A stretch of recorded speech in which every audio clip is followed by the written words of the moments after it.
Good morning students. आज हम संयुक्त राज्य अमेरिका के संविधान की विशेषताओं के बारे में अध्ययन करेंगे। इसके पहले हमने इसका महत्व देखा, इसका स्रोत देखे थे। अब हम देखते हैं इसकी विशेषताएं क्या हैं। तो संयुक्त राज्य अमेरिका का जो संविधान है, राष्ट्रीय एकता और स्थानीय स्वशासन का इसके अंदर सुंदर समन्वय है।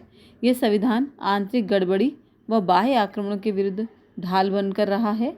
संविधान में व्यक्ति के अधिकारों को महत्वपूर्ण माना गया है तथा सभी संवैधानिक संस्थाओं का लोकतंत्रीय आधार रखा गया है। डी टॉकविले का कथन है कि संयुक्त राज्य अमेरिका का संविधान एक आदर्श प्रजातंत्रात्मक राज्य की स्थापना करता है। यह संविधान सरल और संक्षिप्त है तथा इनमें अनेक आवश्यक स्पष्टता और निश्चितता का भी समावेश है। ग्लेडस्टोन ने एक बार कहा था, संविधान मानव जाति की आवश्यकता तथा मस्तिष्क से उत्पन्न किसी निश्चित समय की सर्वाधिक आश्चर्यपूर्ण कृति है।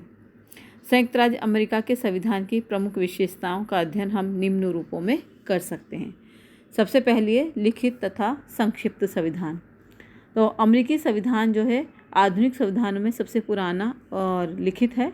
इसमें कुल 7 अनुच्छेद हैं और पिछले लगभग 215 वर्षों में इसमें 27 संशोधन हुए हैं। ये संविधान अत्यंत संक्षिप्त है, इतना छोटा है कि इसमें 40 से कम छपे हुए पृष्ठ हैं जो थोड़े समय में ही हम उनको पढ़ सकते हैं। इसकी तुलना में भारत का संविधान बहुत लंबा है। जापान के संविधान में 103 अनुच्छेद हैं और लॉर्ड ब्राइस के अनुसार हम कह सकते हैं कि अमेरिका का संविधान सब काट छाँट के बाद भी संसार के समस्त संविधानों में सर्वश्रेष्ठ है।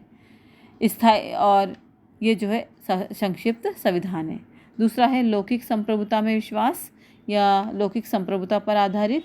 अमेरिका के संविधान निर्माताओं का लोकतंत्र में पूर्ण विश्वास था, इसलिए संविधान की प्रस्तावना में कहा गया है, हम संयुक्त राज्य अमेरिका के लोग अधिक शक्तिशाली संघ बनाने, न्याय स्थापित करने, सामान्य प्रतिरक्षा की व्यवस्था करने, सार्वजनिक कल्याण की बढ़ोतरी करने तथा अपने एवं अपनी संतति के स्वतंत्रता के वरदान को सुरक्षित रखने के लिए संयुक्त राज्य अमेरिका के लिए संविधान को अपनाते हैं। इस प्रकार अमेरिका के संविधान में जनता की प्रभुता को स्पष्ट रूप से स्वीकार किया गया है। अगला है इसके अंदर गणतंत्रात्मक शासन। अमेरिका में गणतंत्री शासन प्रणाली है। उसका आशय यह है कि यहाँ कोई पैतृक राजा नहीं है। राज्याध्यक्ष या शासन का सर्वोच्च अधिकारी राष्ट्रपति है, जो कि जनता द्वारा चुने गए प्रतिनिधियों द्वारा निर्वाचित किया जाता है। इसी प्रकार राज्यों के शासनाध्यक्ष गवर्नर भी निर्वाचित हैं, न कि वंशानुगत। तो गणतंत्रात्मक संविधान है और शासन के अंदर कोई भी एक वंशानुगत पद नहीं है, सभी पद निर्वाचित हैं। अगला है संविधान की सर्वोच्चता। तो अमेरिका में जो संविधान सर्वोच्च कानून है और राष्ट्रपति, कांग्रेस तथा सर्वोच्च न्यायालय सभी संविधान के अधीन है। अमेरिका के संविधान के अनुच्छेद 6 में कहा भी गया है, ये संविधान और इसके अनुसार बनाए हुए सभी कानून तथा संयुक्त राज्य अमेरिका के अधिकार के अधीन की हुई सभी संधियां या जो भविष्य में की जाएंगी देश का सर्वोच्च कानून होगा और प्रत्येक राज्य में न्यायाधीश उससे बाध्य होंगे। अगला है कठोर संविधान। इसकी कठोरता का अनुमान इस बात से लगाया जा सकता है कि लगभग 215 वर्षों के इतिहास में इसमें केवल 27 संशोधन ही हुए हैं। तो अमेरिका का संविधान अत्यंत कठोर है क्योंकि इसमें जो संशोधन विधि है वो बहुत जटिल है। अमेरिका के संविधान में संशोधन विधि है कि कांग्रेस के दोनों सदन 2/3 बहुमत से संशोधन के प्रस्ताव पास करें और राज्यों के 3/4 विधानमंडल उसका समर्थन करें, और तभी अमेरिका के अंदर संविधान के अंदर संशोधन किया जा सकता है। अमेरिका के संविधान में संशोधन की दूसरी विधि यह है कि 2/3 राज्यों के विधानमंडल कांग्रेस से संशोधन की प्रार्थना करें। ऐसी प्रार्थना होने पर कांग्रेस एक कन्वेंशन बुलाएगी। ये कन्वेंशन संविधान में एक संशोधन का प्रस्ताव पास करेगा। यदि ये प्रस्ताव 3/4 राज्यों के कन्वेंशन द्वारा स्वीकृत कर लिया जाए तो संविधान में संशोधन हो जाएगा। चूँकि दूसरा तरीका अधिक जटिल है, इसलिए 21वें संशोधन को छोड़कर शेष सभी संशोधन जो है के लिए पहला तरीका ही अपनाया गया है। अगला है इसके अंदर संघात्मक शासन प्रणाली। तो हमने जहाँ देखा था इसका महत्व, वहाँ हमने देखा है संघात्मक शासन प्रणाली के बारे में बताया है इसमें। तो अमेरिका में संघात्मक शासन प्रणाली है और संघात्मक शासन में मुख्य रूप से 3 तत्व होते हैं। तो लिखित संविधान होना चाहिए, शक्ति विभाजन होना चाहिए और न्यायपालिका स्वतंत्र होनी चाहिए तथा न्यायपालिका के पास न्यायिक पुनरावलोकन का अधिकार भी होना चाहिए। तो इस दृष्टि से यदि हम देखें तो अमेरिकी संविधान के अंदर ये तीनों ही शर्तें विद्यमान हैं, क्योंकि वहाँ का संविधान लिखित है। शक्ति विभाजन है वहाँ पर, क्योंकि संघात्मक शासन है और केंद्र राज्यों के बीच में शक्तियों का बंटवारा किया गया है और इनके बीच में झगड़ों को निपटाने के लिए, इनके संघर्ष को निपटाने के लिए न्यायपालिका को स्वतंत्र रखा गया है और इसके साथ ही साथ उसे न्यायिक पुनरावलोकन का अधिकार भी दिया गया है। तो वहाँ पर संघात्मक शासन प्रणाली पाई जाती है। अब है अगला है इसके अंदर अध्यक्षात्मक शासन प्रणाली। तो अमेरिका के संविधान निर्माता देश में एक ऐसी शासन व्यवस्था चाहते थे जो प्रजातांत्रिक भी हो और साथ ही सशक्त, स्थायी और मजबूत भी। इसलिए देश में अध्यक्षात्मक शासन प्रणाली स्थापित की गई। देश की कार्यपालिका शक्ति का वास राष्ट्रपति में रखा गया है। साथ ही यह भी व्यवस्था की गई कि यह कांग्रेस के प्रति उत्तरदायी नहीं है। कांग्रेस अविश्वास के प्रस्ताव द्वारा राष्ट्रपति को पदमुक्त नहीं कर सकती। राष्ट्रपति 4 वर्ष के लिए चुना जाता है। इन 4 वर्षों में महाभियोग के अतिरिक्त उसे उसके पद से नहीं हटाया जा सकता। उसी के नाम से देश का शासन चलता है और वही वास्तव में शासन चलाता भी है। इस प्रकार वहाँ पर अध्यक्षात्मक शासन प्रणाली को अपनाया गया है। अगला है इसके अंदर न्यायिक सर्वोच्चता। तो ब्रिटेन में जहाँ संसद सर्वोच्च है, इसके विपरीत अमेरिका में न्यायपालिका सर्वोच्च है। न्यायपालिका की सर्वोच्चता के सिद्धांत को यहाँ पर लागू किया गया है। ब्रिटेन में संसद कोई भी कानून बना सकती है, वहाँ न्यायालय उन्हें अवैध घोषित नहीं कर सकते, परंतु अमेरिका में कांग्रेस अथवा राज्य व्यवस्थापिकाओं द्वारा पास किए हुए कानून, कोई भी कानून जो संविधान के विरुद्ध हो, उन्हें संघीय न्यायालय के द्वारा अवैध घोषित किया जा सकता है।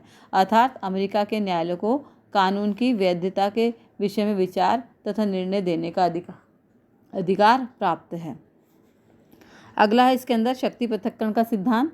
तो अमेरिका के अंदर संविधान की एक महत्वपूर्ण विशेषता शक्ति पृथक्करण का सिद्धांत है और 3 शताब्दी पूर्व जो है फ्रांसीसी दार्शनिक मॉन्टेस्क्यू ने यह मत प्रतिपादित किया था कि शासन की निरंकुशता पर प्रतिबंध लगाने के लिए यह आवश्यक है कि इसके तीनों जो अंग हैं, या तीनों कार्य जो कार्यकारी, विधानांग तथा न्यायांग पृथक पृथक संस्थाओं में स्थापित किए जाएं।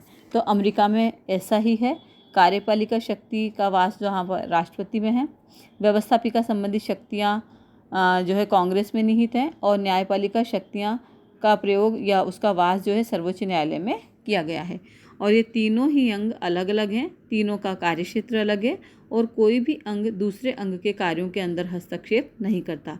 तो मॉन्टेस्क्यू के शक्ति पृथक्करण सिद्धांत को यहाँ पर अपनाया गया है। अगला है नियंत्रण संतुलन का सिद्धांत। यह ठीक है कि अमेरिकी संविधान के निर्माताओं ने शक्ति विभाजन के सिद्धांत का आयोजन किया, परंतु वे सरकार के तीनों अंगों को एक दूसरे से पूर्णतया पृथक अथवा स्वतंत्र न बना सके, क्योंकि ऐसा किया जाना न तो संभव ही था और न ही उचित थी। अतः उन्होंने शक्ति विभाजन के सिद्धांत के साथ साथ सरकार के तीनों अंगों में संबंध भी स्थापित किए। इन संबंधों को स्थिर करने में उन्होंने नियंत्रण और संतुलन के सिद्धांत का पालन किया। इस सिद्धांत के अनुसार शासन का एक विभाग दूसरे विभाग पर इस प्रकार नियंत्रण रखता है कि शक्ति का एक शानदार संतुलन बन जाता है। उदाहरणार्थ कांग्रेस जो है राष्ट्रपति पर भी नियंत्रण रखती है और न्यायपालिका पर भी। वहाँ का राष्ट्रपति कांग्रेस द्वारा पारित कानूनों को वीटो कर सकता है और सर्वोच्च न्यायालय कांग्रेस तथा राष्ट्रपति के गलत कार्य को असंवैधानिक घोषित या रद्द कर सकते हैं। इसी प्रकार राष्ट्रपति पर भी कांग्रेस का नियंत्रण रहता है, वह उस पर महाभियोग लगा सकती है। तो इस प्रकार वहाँ पर नियंत्रण संतुलन के सिद्धांत का जो है अद्भुत संतुलन है, अद्भुत संयोग है, क्योंकि वहाँ हर एक अंग पर अन्य 2 अंगों का नियंत्रण स्थापित किया गया है। अगला है अधिकार पत्र। तो अमेरिका के संविधान में व्यक्तियों के अधिकारों का स्पष्ट रूप से समावेश किया गया है। नागरिकों को भाषण की स्वतंत्रता है, धर्म को मानने की स्वतंत्रता है, शांतिपूर्ण सभा करने तथा सरकार के पास अपनी शिकायतें भेजने के अधिकार संबंधी स्वतंत्रताएं प्राप्त हैं। प्रारंभ में मूल संविधान में ये अधिकार नहीं थे।